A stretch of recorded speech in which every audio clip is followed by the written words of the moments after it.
Excusez-moi, voilà, délégation, voilà. Voilà les... Donc là, ça en fait 4 là alors. Oui, 4. Alors ça fera 4, vous m'avez autorisé 5.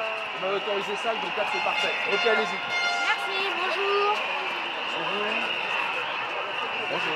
Merde, merde, merde.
Parce qu'ils suppriment des stages que nous, après, on ne peut pas avoir nos diplômes et que c'est intolérable. Et c'est pour ça qu'il y a autant de jeunes ici, parce qu'il y a des étudiants de province qui ont besoin des cliniques et des hôpitaux privés et il n'y a pas de stage. Voilà. Voilà. On n'est pas contents. Pourquoi êtes-vous mobilisés aujourd'hui dans la rue? Parce qu'on n'a plus de stage.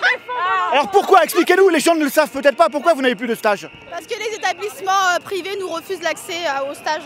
Il y a des raisons particulières, économiques? Les raisons financières et c'est les étudiants qui prennent tout. Voilà. Alors qu'est-ce que ça va avoir comme conséquence sur votre travail et votre formation? 35 000 étudiants sans stage infirmier, c'est une formation, voilà. Et à partir de quelle manière notre diplôme va être retardé? De quelle manière on va soigner les patients? De quelle manière? C'est ça la question. Au moment où on n'est pas formé, nous ne pouvons pas. Voilà. Les patients sont en danger à partir du moment où nous n'avons pas une formation complète. Notre formation, c'est une formation en alternance. On a une partie en théorie et une partie à la formation. Donc à partir du moment où on nous supprime la partie qui est en lien avec les hôpitaux, la formation professionnelle dont on a besoin, nous ne pouvons pas prendre en charge correctement nos patients. Et aujourd'hui, nous sommes dans la rue justement pour réclamer ça. Vous avez peur que vos diplômes soient dévalorisés par exemple? En quelque sorte, tout à fait, tout à fait. À partir du moment où... Tout à fait. La France, la formation de tous les étudiants infirmiers aujourd'hui est en péril parce que Le fait que les cliniques privées ne nous acceptent plus en stage, c'est... Qu'est-ce que vous... Vous vous rendez compte qu'à partir du moment où les cliniques privées nous suppriment les stages sur le terrain de stage, nous allons être surpeuplés dans les hôpitaux publics.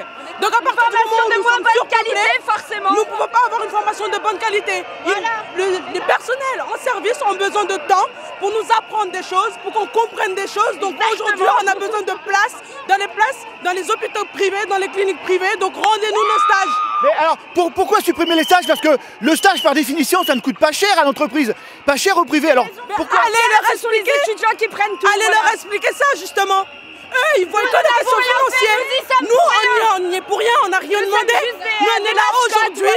Justement, on a passé un concours pour entrer dans cette école, pour pouvoir prendre soin des patients, apporter du bien-être, du confort aux personnes. Et aujourd'hui, on veut nous supprimer ça. Ce n'est pas normal, c'est totalement inadmissible. Alors, c'est votre première journée de mobilisation. Jusqu'où êtes-vous prête à aller dans cette mobilisation? Nous sommes prêts à aller jusqu'au bout, où il faudra qu'on aille justement pour récupérer ces terrains de stage. Comme les sages-femmes qui manifestent depuis des mois et des mois, par exemple? À travers toute la France, tous les IMSI de France sont mobilisés. Parce qu'en quelque sorte, demain, vous pouvez être patient, vos familles peuvent être patients, vos enfants seront patients. Et si nous n'avons pas la formation adéquate pour ça, comment voulez-vous qu'on soigne votre famille, vous, vos enfants, vos grands-parents? Comment voulez-vous? Si demain, vous arrivez dans un service, on vous dit que nous n'avons pas été assez formés, qu'allez-vous répondre? Eh ben, parfait.